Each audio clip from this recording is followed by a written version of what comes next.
ભૂસ્ખલન થયું છે આ પહાડ પર. હા એના કારણે 3 થી 4 લોકો તેને નીચે દબાઈ ગયા. 1 થી 2 ની ઓન ધ સ્પોટ ડેથ થઈ ગઈ. અમે તો આગળ હતા પણ પાછળ એવા 4 જણા હતા અને અમે 3 જણ આગળ હતા. પછી અમને આવતો જાણ થઈ કે ભાઈ 2 જણ કે પથ્થર પડ્યા તે કે દટાયા છે. સ્થાનિકને જાણ કરી, પોલીસને જાણ કરી, તાત્કાલિક ઘટના સ્થળે ત્યાં પહોંચ્યા એટલે 3 જણ દબાયેલા હતા અને 1 જણ સાઈડમાં પડેલો હતો વાગેલું. એમને પથ્થર ઊંચો કરીને બધા સ્થાનિકોએ ભેગા થઈ અને બધાએ થઈને બહાર કાઢી અને નીચે લઈ આવ્યા. વાવાઝોડું અને પવન અને વરસાદ ફૂલ હોવાથી આ બનાવ બનેલો છે.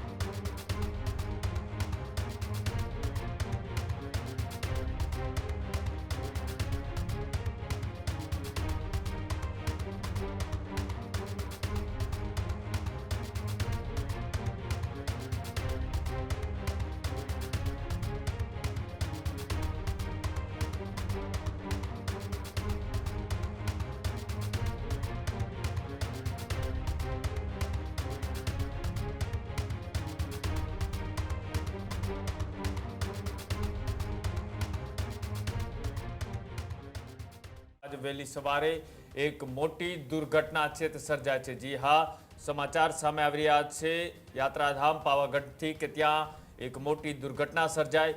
પાટિયા પુલ પાસે પથ્થર ધરાશય થતા 2ના મોત થયા છે. વહેલી સવારે વાવાઝોડા સાથે આવેલા વરસાદ દરમિયાન આ ઘટના બની. પાટિયા પુલ પાસે પથ્થરો ધરાશય થતા 15 લોકો છે તે ત્યાં હાજર હતા. પથ્થર ધરાશય થતા 7 જેટલા લોકો ઇજાગ્રસ્ત થયા. સાથે જ પગથિયા પર પથ્થર પડતા 4 થી વધુ લોકોએ દબાયા. ઇજાગ્રસ્ત તમામને સારવાર માટે હાલોલ રેફર હોસ્પિટલની અંદર ખસેડવામાં આવ્યા હતા. ડીવાયએસપી સહિતના અધિકારીઓનો કાફલો ઘટના સ્થળે પહોંચ્યો હતો. તાત્કાલિક એ દુર્ઘટના જે સર્જાય છે તેના પગલે જે યાત્રાધામ દ્વારકાનું તંત્ર પણ સજ્જ જોવા મળ્યું. તાત્કાલિક તંત્ર દ્વારા એ કાર્યવાહી છે તે હાથ ધરવામાં આવી હતી. વરસાદના કારણે જર્જરિત જે પથ્થરો હતા તેને દૂર કરવા માટેની પણ તૈયારીઓ શરૂ કરવામાં આવી.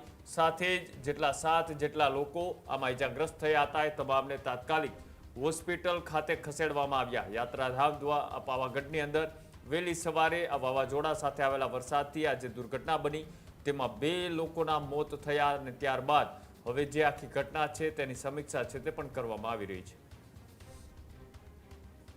વરસાદ આવવાના કારણે પવન વધારે હતો અને ભૂસ્ખલન થયું છે આ પહાડ પર. હા એના કારણે 3 થી 4 લોકો તેને નીચે દબાઈ ગયા. 1 થી 2 ની ઓન ધ સ્પોટ ડેથ થઈ ગઈ. અને કોણ કોણ હતું? કેટલા લોકો હતા? અમે 15 જણા ઊભા હતા. 3 થી 4 ત્યાં દબાઈ ગયા. હા તમે ક્યાંથી આવ્યા હતા અને કેટલા જણા હતા? મારે સુરતથી આવેલા અમે 3 જણા હતા. અમે તો આગળ હતા પણ પાછળ એવા 4 જણા હતા અને અમે 3 જણ આગળ હતા. હા કેવી રીતે થયું છે? શું થયું? એ તો અમને ખ્યાલ નથી પણ અમને તો ખ્યાલ નહીં પણ પછી અમને આવતો જાણ થઈ કે ભાઈ 2 જણ કે પથ્થર પડ્યા તે કે દટાયા છે. પછી આઈને દેખ્યું તો શું દેખવા મળ્યું? બસ આઈને દેખ્યું તો પથ્થર જ જોયા અમે પણ કે નીચે લઈ ગયા છે. સવારે લગભગ 5:30-6 વાગ્યાની આસપાસ ઉપરથી દુકાનદારનો ફોન આવ્યો કે વાવાઝોડામાં પથ્થર પડ્યો છે અને કોઈને વાગ્યું છે એવી જાણ કરી. એટલે તાત્કાલિક હું ઘરેથી અહીં પાવાગઢ બસ સ્ટેન્ડ આવ્યો. અહીં આવીને અહીંથી જીપ સ્ટાફના લગભગ 15-20 છોકરા અને સ્થાનિક દુકાનદારોને લઈને હું ઉપર જતો હતો.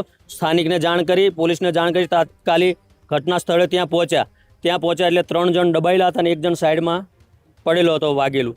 3 જણ હતા એમને 2 ડેથ થઈ ગઈ તેને 1 જીવિત હતા એમ દબાયેલા હતા પથ્થર નીચે. એમને પથ્થર ઊંચો કરીને બધા સ્થાનિકોએ ભેગા થઈ અને બધાએ થઈને બહાર કાઢી અને નીચે લઈ આવ્યા. આ ઘટના પાટિયા પુલની નજીક પથ્થર ગબડવામાં આવ્યો હતો. વાવાઝોડું અને પવન અને વરસાદ ફૂલ હોવાથી આ બનાવ બનેલો છે. હજી ખ્યાલ છે નહીં. રેફરેલ મોકલ્યા છે 108 દ્વારા અને અહીં જીપ દ્વારા બોડી મોકલેલી છે, રેફરેલ મોકલેલ છે. આ જ પ્રકારની તમામ અપડેટ જોવા માટે ન્યૂઝરૂમ ગુજરાતને લાઇક, શેર અને સબસ્ક્રાઇબ કરવાનું ભૂલતા નહીં.